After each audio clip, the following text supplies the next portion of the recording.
Malawi Today. Mawa bwino ndikulandireni ndine Leah Marikano koma poyamba tione mitu ya nkhanizi. Malawi tsopano ili ndi wachiwiri kwa mtsogoleri wa dziko. Chiwerengero cha anthu amene apezeka ndi nthenda ya mpox mdziko muno chafika pa 134. Munkhani zina akatswiri achenjeza kuti kukhamukira kwa aphungu oyima pawokha ku chipani cha DPP kungabwezeretse mbuyo demokrasi. Tili ndi izi ndi zina zambiri, khalani pomwepo. Dziko la Malawi tsopano lili ndi wachiwiri kwa mtsogoleri wake. Izi zikutsatira kulumbiritsidwa kwa Enoch Chihana pa udindo.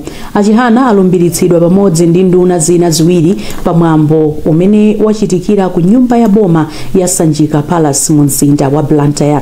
Poyankhula pamwambo, mtsogoleri wa dziko lino Peter Mutharika walimbikitsa Chihana, nduna ya zaulimi Alosa Mbilizi, komanso nduna ya mafakitale, malonda ndi zokopa alendo George Partridge kuti agwire ntchito mokomera Malawi. Isaac Salima anali kusanjika ndipo akufotokoza. Wachiwiri wa mtsogoleri wa dziko lino Enoch Chihana apanga mbiri yapadera pamene asankhidwa pa udindo umene abambo awo adakhala ponso mbuyomu mulamuliro la chipani cha UDF. Iwowa alowa pa udindo umene pakatipa wakhala ulopanda munthu pamene dziko lino lakhala ndi udindo wachiwiri kwa mtsogoleri wa dziko lino yekha. Mtsogoleri wa dziko linoyu adauza Chihana kuti udindowu sukuti wangonjezera manambala pa udindo wa mtsogoleri wa dziko lino koma kuti uthandizirenso kukonza zinthu komanso kulimbikitsa umodzi mdziko muno. Ndipo Mutharika auzanso nduna zimene zangosankhidwa kumenezi kuti ziwathandize kusintha komanso kumanga dziko lino limene akuti likumana ndi mavuto ochuluka. Iwo adayambanso ndi kuyamikira Mbilizi amene asankhidwa koyamba ngati munthu wamkazi kukhala nduna yona zaulimi dziko muno. Iwo adawapempha kuti athandizire dziko lino pochititsa kuti ulimi uzichitika ngati malonda mdziko muno. Mutharika adawuzanso nduna yona za mafakitale, malonda komanso ntchito zokopa alendo Partridge kuti undunawu ausankha kuti uthandizire pobweretsa chuma mdziko muno. Mutharika adatengaponso nthawi pokamba nkhani yokhuza ntchito za migodi ponena kuti iwo salola kuti ntchito za migodi izi zizichitika mwanseri. Iwo ati alamula kuti kuyambira pano pasapezeke munthu amene akutulutsa nkhani zokhuza miyala ya mtengo wapatali asadazikonze bwino kupita kunja kwa dziko lino, ponena kuti ochita izi azimangidwa.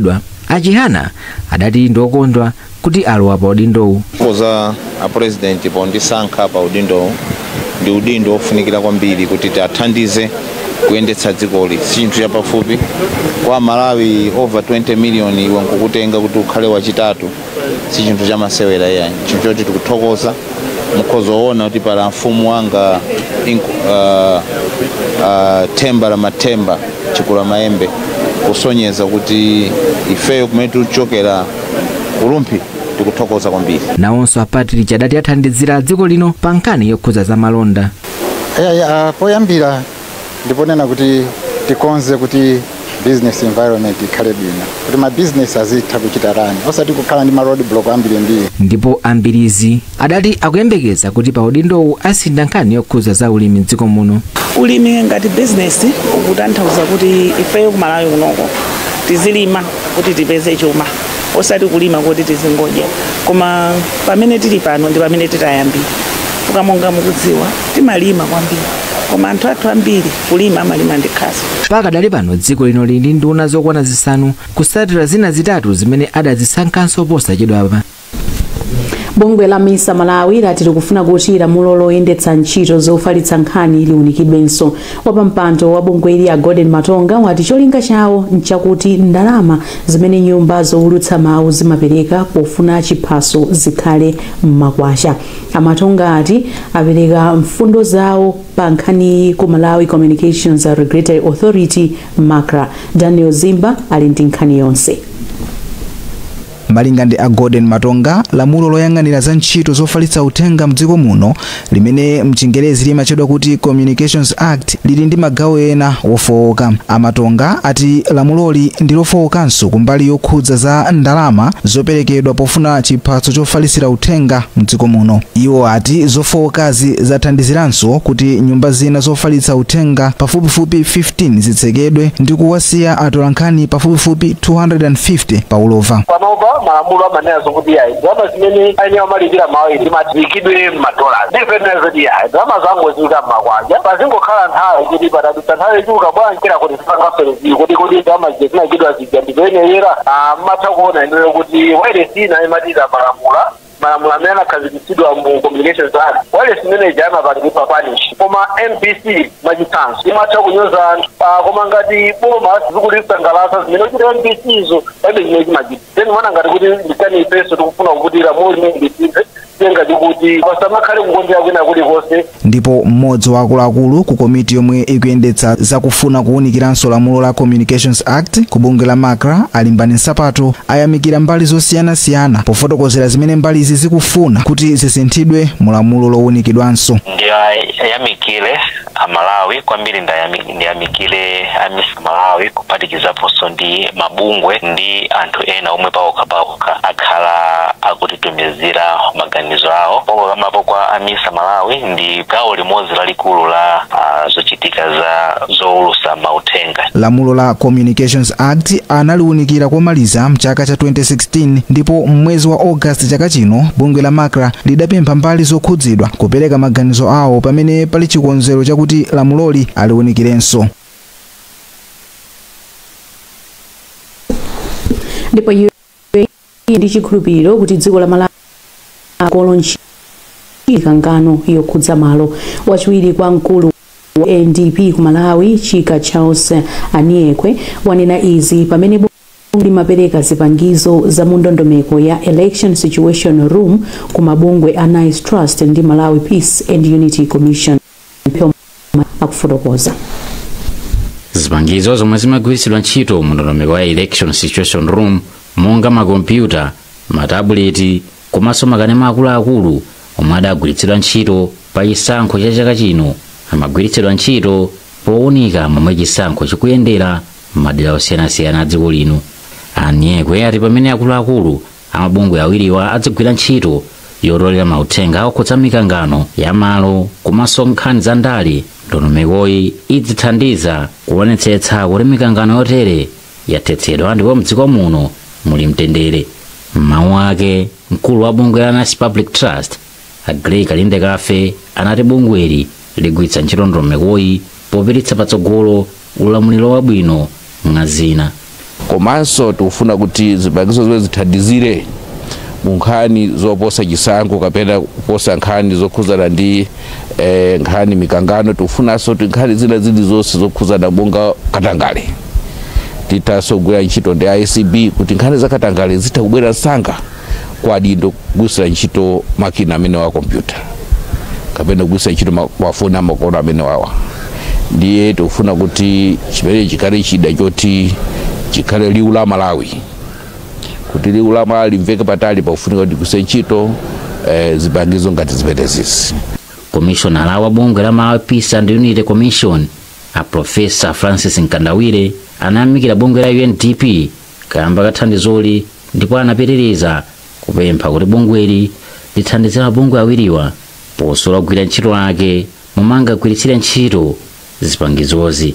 Ndi ma district peace and unity committees mu ma district mwathumu ena wati tikhazikitsa ma district mene mulibe ndiye makina amene wawa atithandiza kuti tizilumikizana ndi anzathu ma district kuti tiziziwa kuti kumene koko kuchitika chani ndiponso zitithandiza kuti tiaziwise adindo oyenera kuti apite msanga kuti zimene zozo akaziwunike.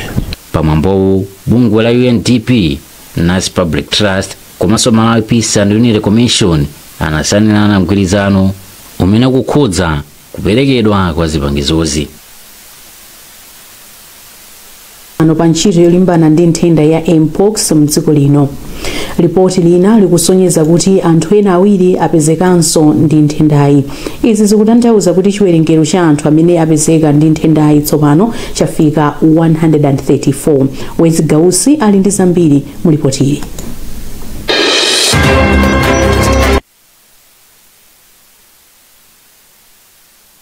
Poyankhulapo katswiri womenyera ufulu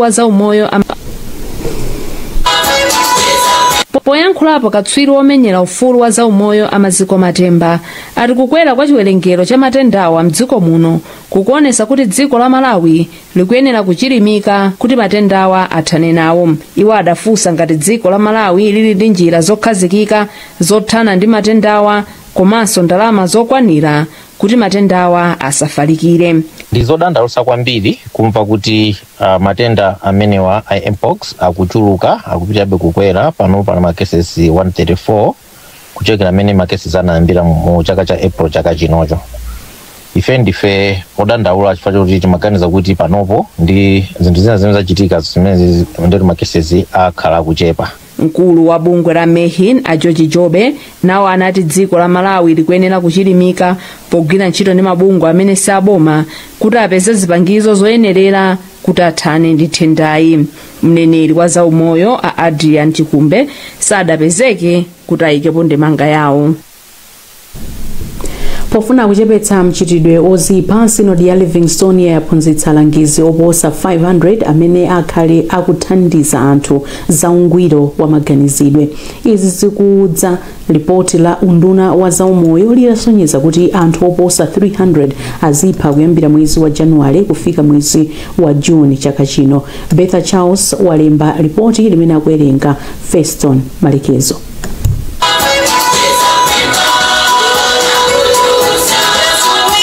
Poyankhula la Mulungu pa chalichi cha CCP cha Kaphuta ku Mzimba pamene ophunzira 84 amamaliza maphunziro awo aulangizi, yemwe akuyembekezera udindo wa moderator wa sinodi ya Livingstonia Mbusa Wisdom Sanga Mwale anati alangiziwa ngofunikira kwambiri popeza kuti azakhala akuthandizira kubweretsa pamodzi mtendere pakati pa achinyamata komanso amayi. Mbusa Mwale anati mkafukufuku wawo anaona kuti amayi ndi amene amavutika kwambiri pamene amuna awo amwalira, ndipo nthawi zambiri amayamba kuchita njira zolowerera. Akapita kunjako sikuti asisepi okha amene amadzimangirira kamene amadzipha, ndi mtundu wonse, community yonse. Ndi akapita kumene kuja asakayang'ane mtundu, asakayang'ane chalichi, koma akaphunzitse achinyamata ndi akuluakulu omwe kuti moyo wawo ngofunika ayenera kuti azisungirire bwino, ndiponso akapita akapanga chonchi ndiye kuti akwanisa chimene Yesu Kristu ananena kuti pitani ku mitundu yonse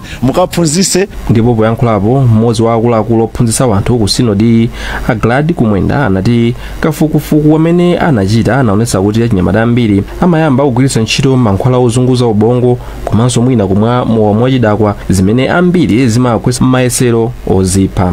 Tinapanga kafukufuku ndi anationesa kuti pali zambiri zofoka kapena zokhoma zimene achinyamata akukumana nazo, monga kugwiritsa ntchito mankhwala osokoneza bongo, ndi zambiri zimene amatengera pa anzawo zimene zimalepheretsa maphunziro komanso kukhala opanda mwambo ndi khalidwe. Poyankhulapo mmodzi mwa amene omaliza maphunziro ake aulangiziwa mayi Jennifer Mtambo anati iwo ngozipereka kukatumikira wanthu maka poonetsa kuti sakukhala ndi maganizo ofuna kuzipha. Mmene taphunzirira apa chimene ndikuchiona ine monga ku masukulu tikaphunzitsapo nkhani yangati imeneyi, komanso tikafikira mafumu kuwapempha mafumu amene akukhalanso ndi anthu osiyanasiyana m'midzi mwawo kukaphunzitsa njira zimene taphunzira panopa. Alangiziwa akhala kuphunzitsidwa kwa miyezi 6 maphunziro amene anayamba mwezi wa Meyi chaka chino,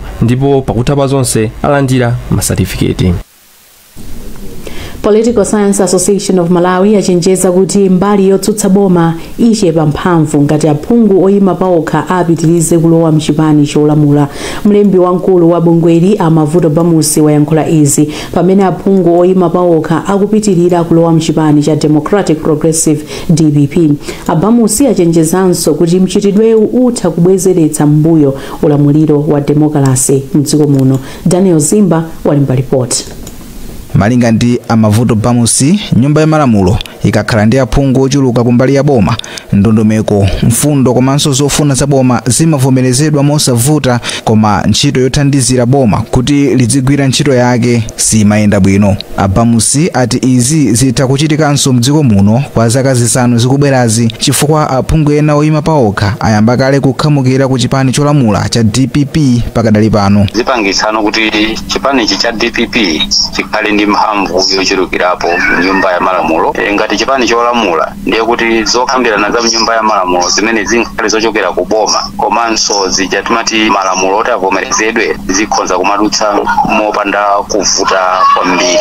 Kumbali inayi chipani chotsutsa chachikulu chimene chili Malawi Congress Party chikhala kuti chikuchepekera wenzi kufoka kumeneko ndi mwayi kumbali ya chipani cha DPP chomwe chikupindula. Ndipo yemwe amayankhulira chipani cholamula boma cha DPP Ashadrick Namalomba wati aphungu oyima paokha amene akulowa mchipanichi akutsatira utsogoleri komanso mfundo zokomera Amalawi zimene ati zili mchipanichi. Anamalomba ati chipanichi sichingawaletsa aphungu wakulowa chifukwa chikufunikira aphungu ochuluka mnyumba ya malamulo kuti adzathandizire kuvomereza mfundo ndi ndondomeko zake pa chitukuko kuti nzika za dziko lino zipindule. Ndikhulupirira ngakhale ino mutakhala kuti ndingonga independent member of parliament pankhani imene ya 5 billion munena kuti ayi ndipite ku chipani cha DPP ndikuti umene koko ndikathandizika ngati ineyo MP wa independent komanso anthu anga kumudzi akathandizika. Bungwe la Malawi Electoral Commission MEC lidatsimikiza aphungu 224 kuti ndiwo adapambana pa chisankho cha pa 16 mwezi watha, ndipo madera ena a aphungu asanu chisankhocho chichitikabe pa zifukwa zina.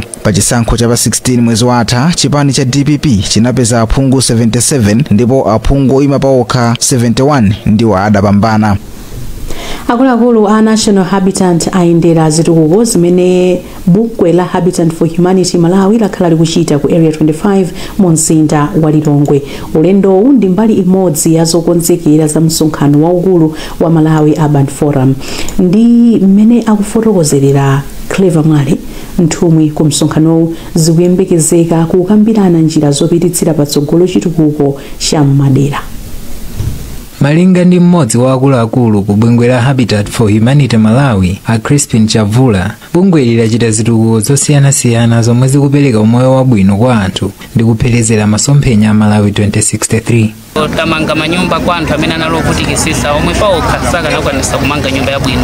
Amenewo alipo manyumba okwana 24 komanso takhala tikuthandiza naso ndi mabanja ndi mafamilies ena amenemo kuti nyumba zawo ena amene zili zabwino koma zingofunika tizikhonze mwapadera takhaso tikugwira nawo ntchito, ndipo amenewa ndokwana fupi 40 komanso takhaso tikugwira ntchito ndi azimayi amene akumasunga kandalama kawo kuzera njira ya banking konde kuti kuzera ndalama zimene akupeza azitha kukhonza nyumba zawo kuti zizikhala zabwino. Mmodzi mwa anthu omwe apindula ku zitukukozi a Verestina Malizani ati zomwe bungwe la Habitat for Humanity Malawi lachita zathandiza kuteteza moyo wawo.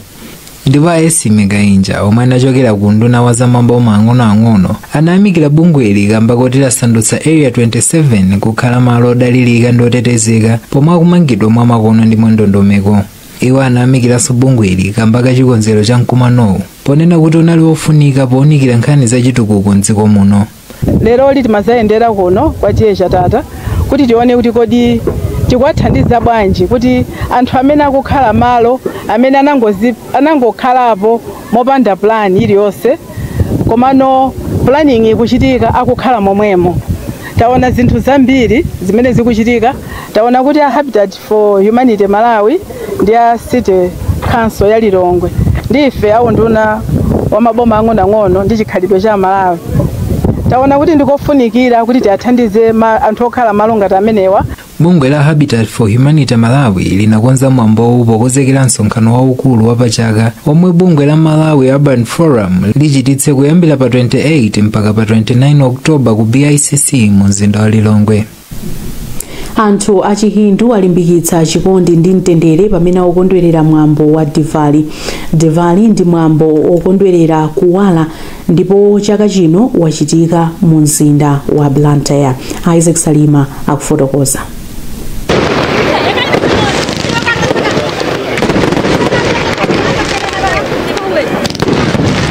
nzika zochokera mdziko la India makamaka za chipembedzo cha Chihindu zimakondwerera tsikuli pogawana mphatso zosiyanasiyana komanso kuchita zina zosonyeza kukondwerera tsikuli. Nzikazi zidakumana pamalo a Indian Sports Club kulimbe m'mudzi wa Blantyre pamene zidasangalala pamene padali zochitika zosiyanasiyana zakudya komanso zina zosonyeza chikhalidwe chawo.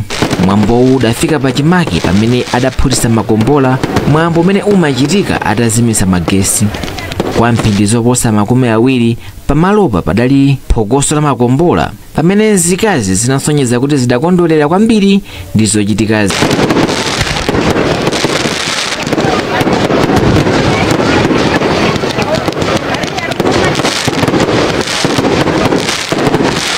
Amayi Apatero amene adatsogolera mwambo wa chaka chino adati mwambowu ndofunikira kwambiri malinga ndi kuti ukuphunzitsanso anthu kuti alimbikitse chikondi komanso mtendere.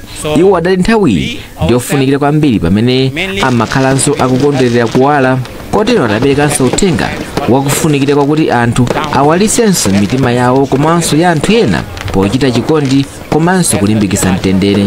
Mwambo wa Diwali umatengedwa kuti ndofunikira kwambiri makamaka pa chikhalidwe komanso chipembedzo cha nzika za mdziko la India. Iwowo amakondwerera kuti pa nthawiyo alimbikitse kuwala ponena kuti mdima wagonja ndipo kuwala kutenge ulamuliro. Chikondwererochi chimatenga masiku pafupifupi asanu.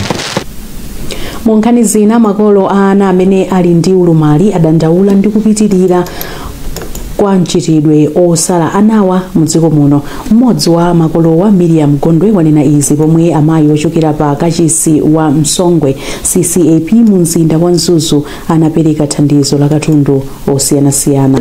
Loveness Salega walemba ripoti lomwe akuwerenga ndi Feston Malekezo.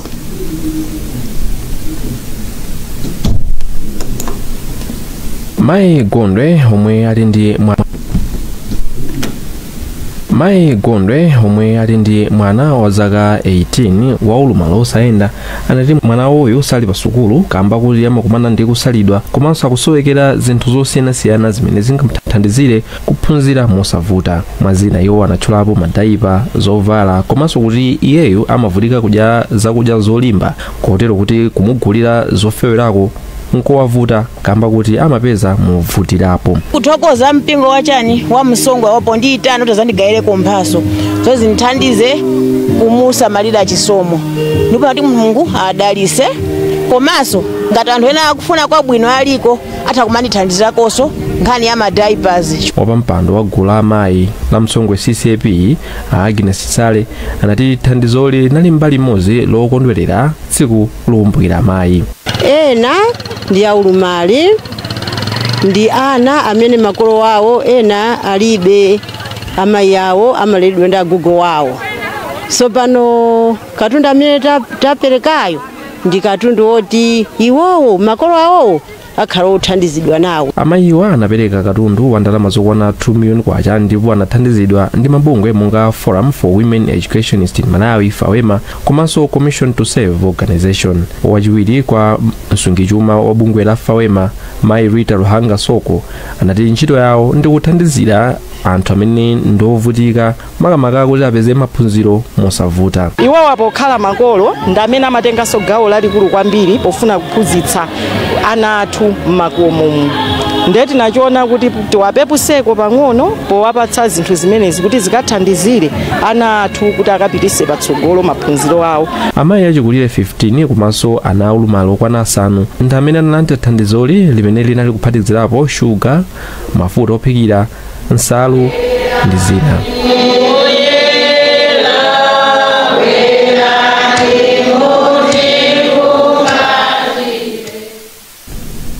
Nkhani zathu ndi zomwezi mawa uno koma tisanasiyani titaonanso mitu yake.